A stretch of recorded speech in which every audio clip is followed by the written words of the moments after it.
Let's talk with Joe in Kansas. Joe, welcome to the show. Hi, V. How you doing? Hello. How can we help you today? I had questions, and this is pretty interesting that Scott kind of brought up a couple things that are on my mind, just in a much different context.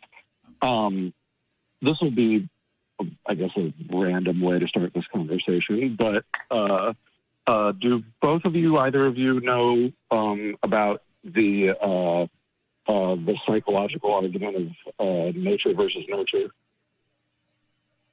Yeah, I'm familiar with the basics. I wanted to talk about that and morality, specifically biblical morality, or the so-called morals that are in the Bible, that are put forth in the Bible. Okay. Mm-hmm.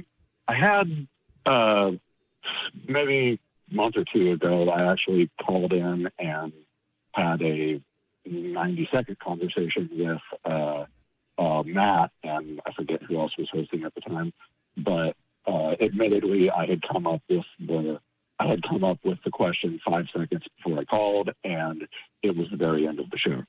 So there wasn't time to have a conversation, and my thoughts weren't very well put together. Well, you called in early-ish for our show, so that's a good first step. Yeah. Obviously, there's been dozens of calls, I'm sure, over the history of Talk Heathen and the Atheist Experience and all the rest of the shows of, regarding the defense or the attempted defense of biblical slavery, and no, it wasn't slavery, it was indentured servitude, and a dozen other excuses. But I am regarding the nature versus nurture question, I am in the camp of the nurture side of it, because I hold to the belief that, no one is, born a racist, no one is born a sexist, whatever. And I've had arguments where I said, if I was born in the 1830s in Georgia, I would probably think slavery was acceptable. I'd still be wrong, but I would think that slavery was acceptable. If I was born in the 1860s in the northern states, I would probably think it wasn't acceptable. And if I was born in Kansas in the 1850s, it could go either way, because Kansas was what it was during the 1850s. So what I'm hearing is that you think nurture has a bigger role to play than nature. How does that fit into your theory about God, theology, all of that? I just want to make sure we're moving along here, because I'm picking up what you're putting down.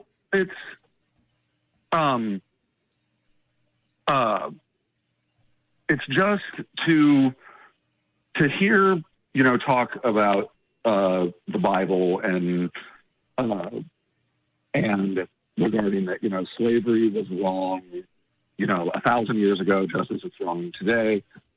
And it feels honestly like judgmental against, for lack of a better word, against certain things in the Bible, because while I am not a Christian and not a believer in the Bible, I still realize that at the time the Bible was written, slavery was accepted in most of the societies on Earth at the time, I feel like. Well, here's a couple keys here, and I'm excited. I think this is my very first slavery call, so I feel like I've been baptized into the honorary, the inner circle. So thanks for calling in, first of all. But I do want to bring up a couple things here. First, we keep saying, I love the argument that like way back then people didn't know slavery was bad. Like I guarantee you every single person who was enslaved ever knew that slavery was a bad thing, right? They weren't like, oh, well, I guess this is fine. So yeah, maybe on one end people were like, oh, this is fine because I benefit from it. But that's kind of erasing the other side of it, which is just as many, if not more people were like, hey, this kind of sucks. You shouldn't be doing this. But the point that we often make, and I understand that if you're not a Christian and you don't have this mindset, then maybe it's not like apparent to you. And this is a really good opportunity to kind of clear the air.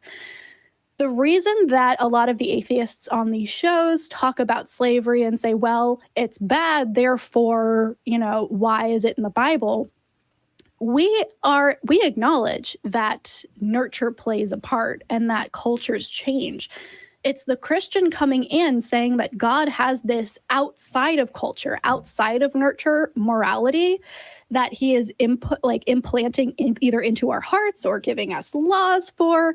And that's what we're critiquing, right? If we believe that God gave us a perfect moral book that is outside of cultural context, and it contains endorsements of or regulations for slavery, that's the problem we have. If someone called in and we're like, hey, back then the people didn't know that slavery was a bad thing, then we'd be like, okay, well, what I just said, some of them knew, some of them very much didn't know, that okay. But that's not the point. The point is we are critiquing the idea that there is a absolute moral being who is allowing slavery, often endorsing slavery in his chosen people, and we are supposed to call that book and that being moral. Does that make sense? That's the differentiation here. Yes, that's a better way of explaining it, yes. Yeah. So I think we are mostly on the same page. Hey, slavery is bad. Way back when, maybe some people didn't see it as bad. Okay, cool. We agree. The problem comes in when we make a claim about an absolute moral being, regulating it and saying it's okay. That's where we have a problem.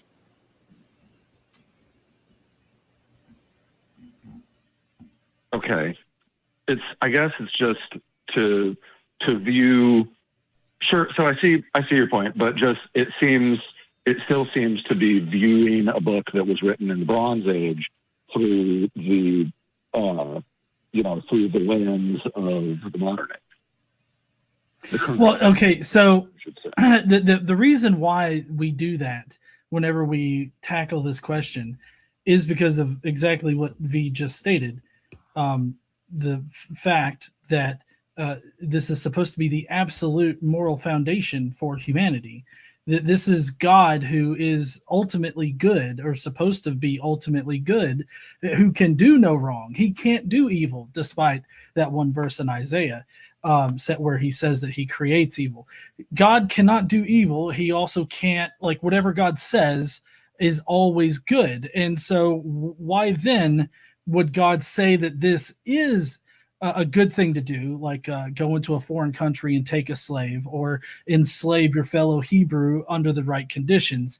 Why would this God say those things, create this structure for slavery, if it eventually became abhorrent to us to hold a slave, or to have a slave, or to treat women as property?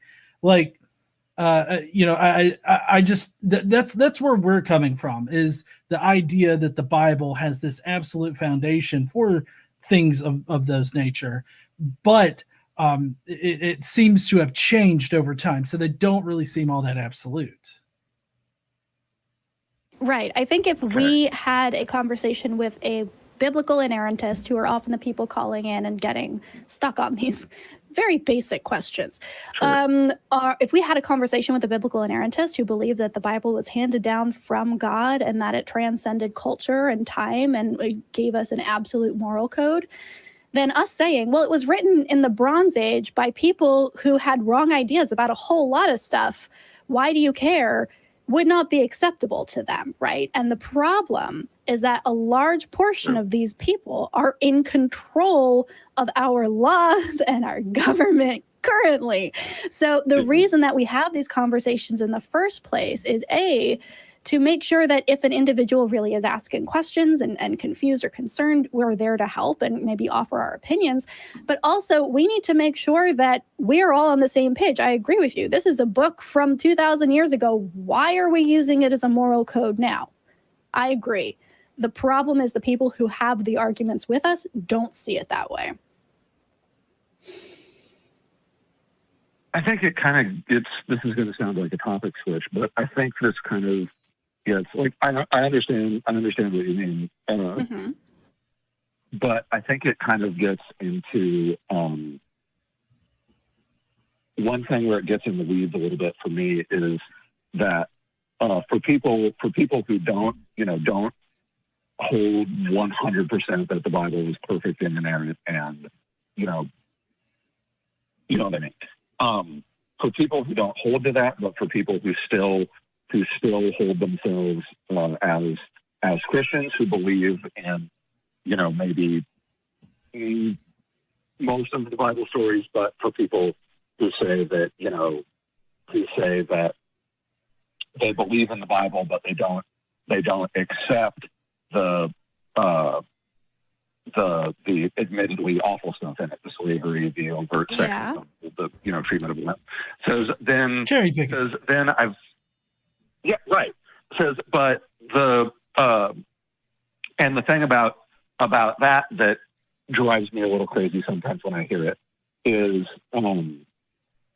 the accusation of cherry picking some of the time.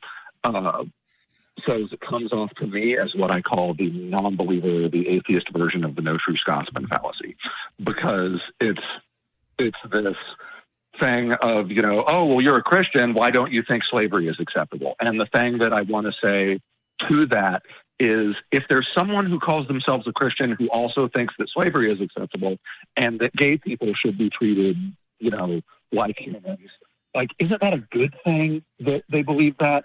Well, so, I see where you're... And call themselves Christian. Yeah, go ahead, John. Well, I was just going to say that typically it's hard to get in, like when you're in a conversation, it's hard to really know a person's complete position, like on the Bible, especially when, somebody's cherry picking what they like out of the Bible. But when, typically, whenever this comes up in a conversation, it's generally in response to a theist or Christian in this case saying that, oh, well, morality comes from God, or God's moral foundation is the absolute moral foundation. And regardless of how you cherry pick the Bible, you still have to look at the Bible as a whole, not cherry picked. And so if you're going to say that this God is the moral foundation of all humanity, and it's an absolute foundation that everybody should adhere to, then you would think that the Bible would be the place that you'd go to figure out what this moral foundation is. But if what you're going to do is just cherry pick what morals you get out of the Bible and cobble together your own moral foundation that you then claim is God's moral foundation, all you've done is just a very labored way of showing subjective morality or relative morality, or however you want to say it. You've just cobbled together your own moral foundation and just said this is God's foundation. And so it I don't know, it typically whenever this gets brought up, it's to the accusation that God's moral foundation is the absolute one. I think is where the impasse is coming in at.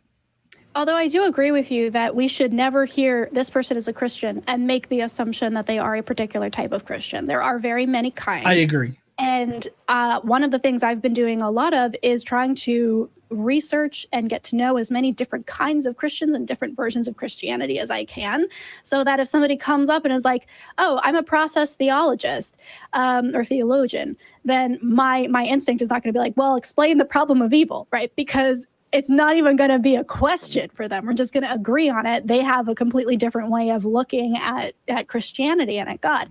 So absolutely, we should always be asking the other person what they believe and why, which is the idea behind this show, and not making assumptions. That said, Joe, we do need to move on. We have more calls coming in, but thank you so much for calling. I think we agree on 90% of this shit. So good talk. Okay. Thanks, guys. All right. Bye. Thank you.